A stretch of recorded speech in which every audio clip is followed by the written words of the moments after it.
Hello மக்களே, welcome to Nilgiri விவசாயம் YouTube channel.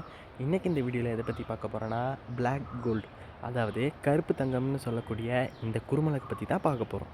உங்கள் எல்லாத்துக்கும் குருமிளகு, அதாவது பெப்பர்னால் என்னன்னு தெரியும். ஆனால் அது எப்படி வளருது, எப்படி பறிக்கணும், அதோட ரேட் என்ன, அது எப்படி உங்ககிட்ட வந்து சேருது, அதை பற்றி தான் இன்றைக்கி பார்க்க போகிறோம்.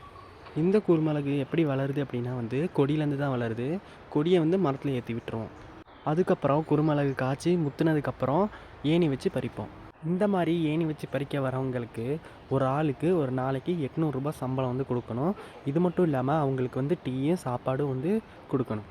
800 சம்பளம் கொடுக்குறது ஒர்த்தான்னு கேட்டால் கண்டிப்பாக ஒர்த்து தான். ஏன்னா இதுக்கப்புறம் திரியிலேருந்து குருமிளகை தனியாக மிதித்து எடுக்கணும்.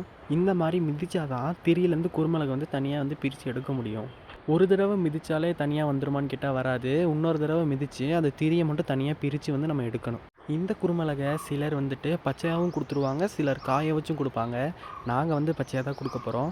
பச்சையோட ரேட்டு இன்றைக்கி எவ்வளோ போகுதுன்னா 175 ரூபா ஒரு கிலோவுக்கு போகுது. இந்த மாதிரி திரியை பிரித்து எடுத்ததுக்கப்புறம் குருமிளகை நம்ம சாக்கில் போட்டு கடைக்கு நம்ம கொடுத்துருவோம்.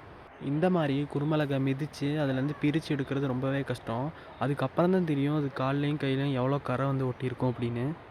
இன்னமும் டீட்டெயிலாக இந்த குருமிளகை பற்றி தெரியணும் அப்படின்னா நம்ம நீலகிரி விவசாயம் யூடியூப் சேனலை சப்ஸ்கிரைப் பண்ணி வச்சுக்கோங்க. பாய்.